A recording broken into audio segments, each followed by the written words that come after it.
E aí, pessoal, beleza? Aqui é o Luiz, sou professor de filosofia do Tudo Mastigado e hoje a gente vai discutir um pouquinho aqui as ideias de Platão, tá? Eu sou até suspeito para falar, sou um grande admirador do Platão, é um dos filósofos mais legais, mais importantes da história da filosofia. É um cara que, assim, a gente está estudando ele até hoje, tá? É um filósofo muito difícil, tem uma contribuição assustadora para a filosofia, tá? Platão é um gênio em todos os sentidos, beleza? Representa muito de uma nova fase da filosofia, né? Que é uma parte da filosofia que está muito preocupada com a questão das ideias, da metafísica, né? E é interessante a gente pensar o pensamento de Platão, sobretudo a partir da questão do conhecimento. Mas não se enganem, tá? Platão é um cara que escreveu tanto, é um cara que desenvolveu tanta filosofia que ele tem uma importância no campo da política, ele vai ter uma importância no campo da ética, no campo do conhecimento. É uma coisa assustadora, assim, a contribuição de Platão para a filosofia. Mas hoje eu vou tentar fazer uma pegada mais geral acerca do pensamento dele, tá? Se fosse pra gente discutir Platão mesmo, assim, um pouquinho mais sério, a gente ia precisar de pelo menos umas 5 aulas, assim, para falar das ideias do Platão, beleza? Mas hoje vai ser uma coisa bem simples, bem mais ampla, tá? Então, olha só, meus queridos, Platão, ele já está representando um período da filosofia. Platão, né, como vocês devem saber, é um grande discípulo de Sócrates, o maior expoente das suas ideias, né? Só que o Platão, ele tem uma novidade bem interessante, que parece que o Platão vai ser o primeiro grande filósofo a pensar que existe uma realidade que é diferente dessa realidade nossa aqui, material, sensível, dos objetos, né? Da mudança, da passagem, né? Platão vai ser o primeiro grande filósofo a se questionar sobre a existência de uma realidade que é diferente dessa aqui e que, na verdade, é a base dessa realidade, né? Aquilo que alguns vão definir como o mundo das ideias. Mas, enfim, Platão é o grande discípulo de Sócrates, é o grande expoente das suas ideias, mas a originalidade do Platão está no método dele de fazer filosofia. É um método dialógico, é um método que parte dos diálogos, dos textos, dos famosos diálogos de Platão, né? Se eu não me engano, são 37 diálogos, né, de Platão, se eu não me engano, né? Mas o interessante é que enquanto Sócrates está preocupado muito com a coisa do indivíduo, da individualidade, claro, levando em consideração essa impossibilidade de você separar de uma maneira rigorosa quem é Sócrates, quem é Platão, o Platão é bem legal porque, de fato, ele começa a levar a reflexão filosófica para outros campos, né? Então, Platão vai ter uma preocupação em discutir a política, né? A maior obra dele sobre a política é uma obra chamada República, a famosa República de Platão, onde ele vai definir ali, né, a sua ideia de uma cidade, né, a cidade ideal, a cidade perfeita, né, as formas de governo e tal, né? É na República que vai ter a famosa alegoria da caverna, né, que todo mundo já ouviu falar do mito da caverna, todo mundo conhece. Aliás, se você não conhece, dê uma pesquisada, tá? O mito da caverna ou alegoria da caverna é bem legal, dá para você interpretar de várias formas a alegoria da caverna de Platão. É bem interessante mesmo, assim. Enfim, Platão também está preocupado com a ética, né? Platão está preocupado com a questão do conhecimento, como é que a gente conhece as coisas, será que é possível o conhecimento efetivo da metafísica? É uma coisa bem nova do pensamento de Platão, né? E a gente vai falar que o pensamento de Platão representa aquilo que nós chamamos de doutrina das ideias. Ou seja, é uma concepção acerca do conhecimento que se apresenta como... deixa eu tentar definir. A doutrina das ideias de Platão vai dizer mais ou menos o seguinte: existe uma ideia por trás de todas as coisas. Essa ideia, ela é imutável, ou seja, ela não muda. E se você prestar atenção, né, quando a gente vai discutir essa coisa do mundo das ideias, do mundo sensível de Platão, a gente parece estar falando, né, de uma divisão bem rigorosa, assim, né? E parece que o Platão está sintetizando muito do pensamento de Parmênides e de Heráclito, né? Parece que o Platão desenvolve a filosofia dele relacionando Heráclito e Parmênides de uma forma bem interessante. Mas, assim, existe uma ideia, então, doutrina das ideias, existe uma ideia por trás de todas as coisas. Essa ideia é a base do nosso mundo, ou seja, essa realidade material, a nossa realidade sensível aqui, segundo Platão, ela tem como base uma ideia, o mundo das ideias, né? Essas ideias estão numa outra realidade que não é física, que só pode ser acessada através da razão, e é talvez por isso que o Platão dá tanta importância para a filosofia, né? Porque o Platão acredita que a única forma que a gente tem de contemplar o mundo das ideias é através da razão. Ou seja, a verdade, o conhecimento efetivo, a verdade das coisas, ela se dá a partir da razão, do pensamento. E é por isso que a filosofia é uma forma de fazer conhecimento, de desenvolver o conhecimento verdadeiro. Porque se preocupa em compreender as ideias puras, absolutas, imutáveis, né? Sensacional, né? Do ponto de vista da filosofia, essa concepção é incrível, né? Mas enfim, o que é interessante também é que através dessa doutrina das ideias de Platão, parece que o Platão também descobre o seguinte: de fato, existem dois níveis de realidade, existem dois planos de realidade, ou seja, parecem existir duas instâncias da realidade, né? Aquilo que nós chamamos de mundo sensível, que é essa nossa realidade, né? A realidade dos objetos, da matéria, dos sentidos, da mudança, da passagem, né? E ao mesmo tempo nós temos o mundo das ideias, que é esse outro mundo, essa outra realidade que nós podemos contemplar racionalmente, tá? É um mundo onde a verdade se apresenta de uma maneira imutável, né? Platão tem uma discussão interessante sobre isso, que é quando ele vai falar, por exemplo, da matemática, né? Existem verdades que não são sensíveis, e o Platão vê com muita desconfiança a questão da sensibilidade, né? Existe uma realidade que não é sensível, e existem verdades que não se dão no campo da sensibilidade, e que são verdade em qualquer lugar do mundo. Por exemplo, essa, aliás, é a única vez que vocês vão ver números na minha aula, tá? Porque eu sou péssimo com números, beleza? 2 mais 2 é igual a 4, né? Vamos pensar isso aqui. Essa é uma verdade que você compreende racionalmente, beleza? 2 mais 2 igual a 4 é uma verdade em qualquer lugar do mundo, tá? Qualquer pessoa compreende isso aqui. Aliás, é uma linguagem universal, né? A linguagem da matemática. Todo mundo consegue entender que 2 mais 2 é igual a 4. Isso é uma verdade. Óbvio, se estivermos falando dos números inteiros, né? Porque a gente sabe muito bem que entre 1 e 2 existem infinitos números, mas enfim. A grande questão é, 2 mais 2 igual a 4 é uma verdade que você entende não através da sensibilidade, mas através da razão. É uma verdade racional.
mas a ideia de cadeira é uma só.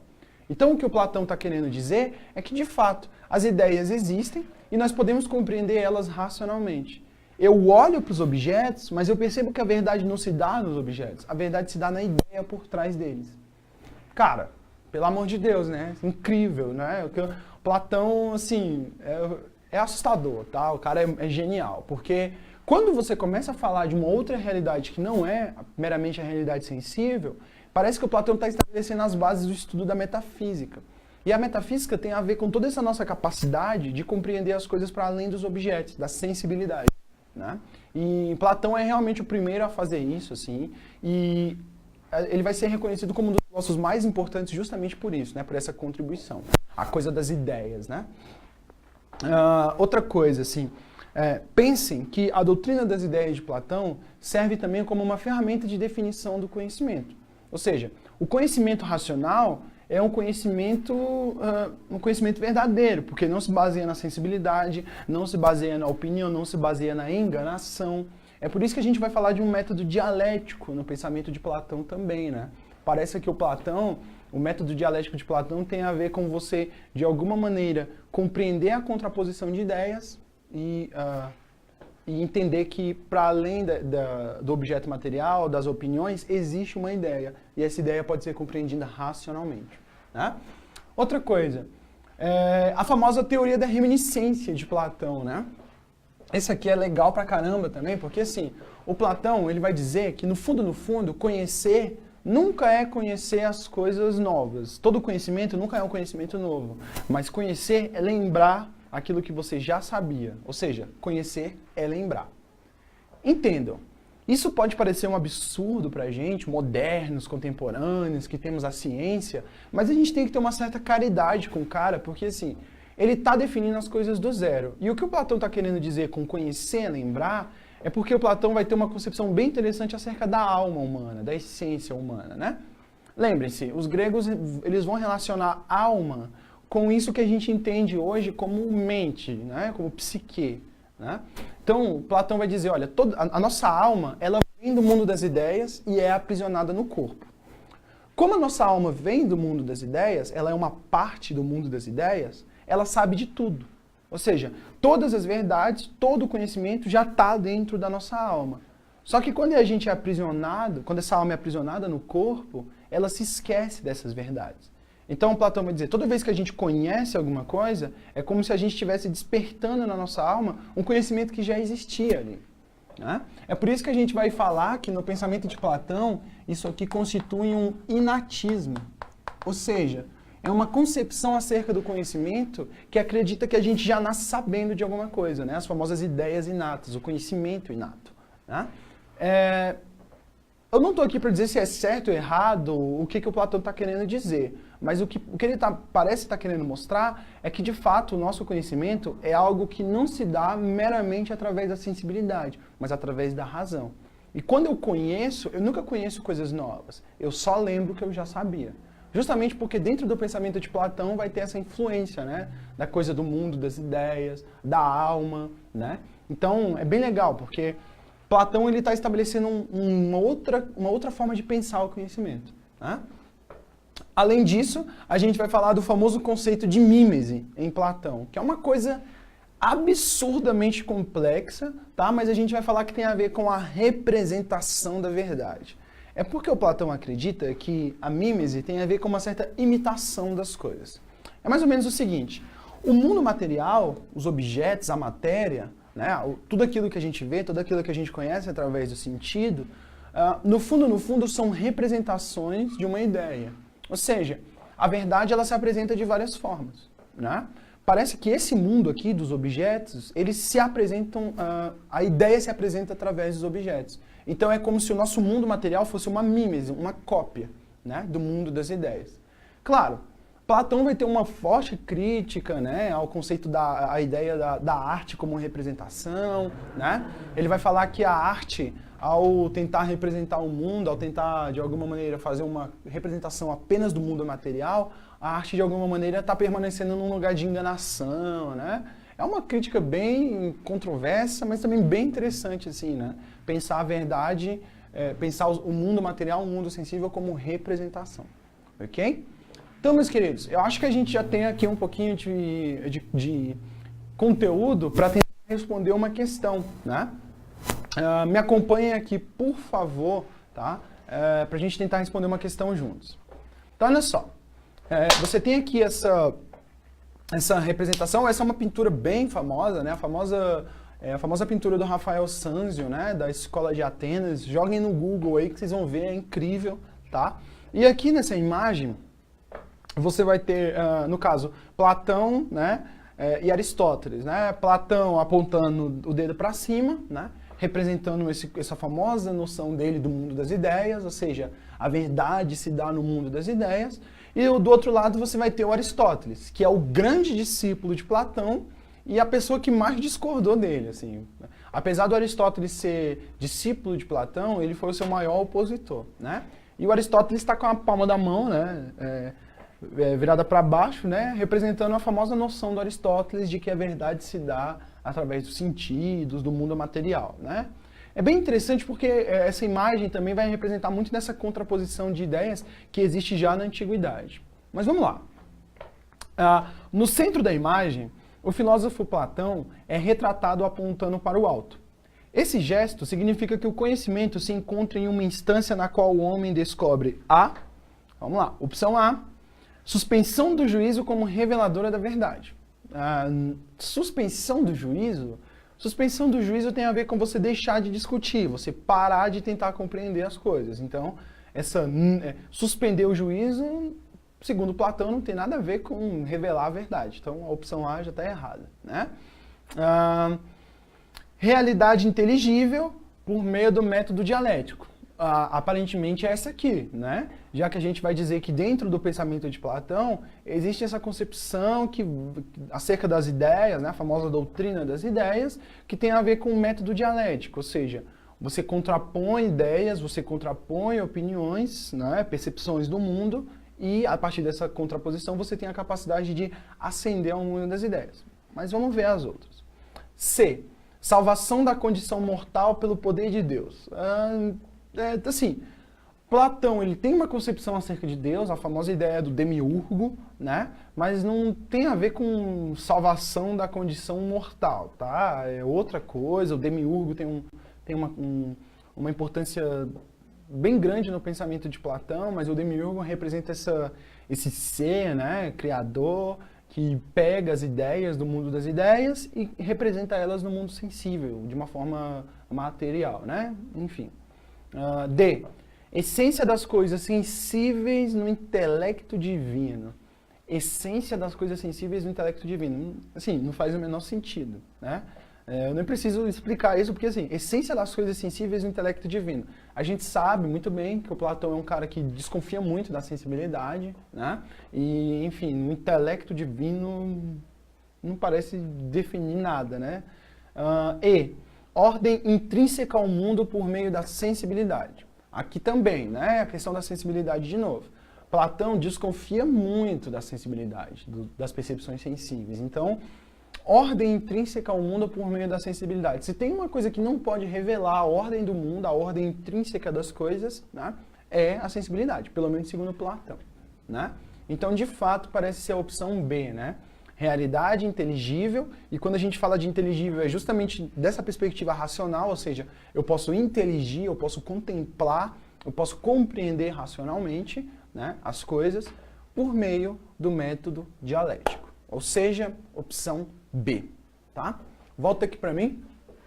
Então, meus caros, Platão, assim, como eu já tinha falado, Platão é um gênio da filosofia, é um cara, assim, assustador, tá? De uma dificuldade muito grande, beleza? Mas também é um cara que contribui muito para a filosofia, porque ele vai ser o primeiro grande filósofo a compreender a realidade não apenas do ponto de vista da sensibilidade, mas também da razão. Ou seja, existe uma realidade, essa realidade não é material, não é sensível, e ela pode ser compreendida racionalmente, né?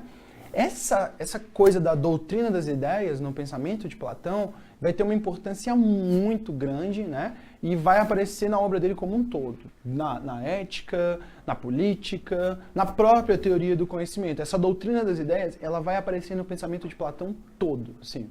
Isso é bem legal, porque quando você compreende a doutrina das ideias, você já tem uma base sólida para compreender também o pensamento de Platão, tá? Não achem que vai ser uma coisa fácil, Platão é realmente muito difícil, mas assim, poucas coisas na vida de vocês vão ler que são tão interessantes quanto Platão, tá, pessoal? É um autor que realmente precisa muito da atenção de vocês, cai muito nas provas, tá? E é um autor que vai se relacionar, assim, com toda a filosofia, beleza? Pelo menos na era medieval, assim, Santo Agostinho e tal, vai dar muita importância para o Platão, ok?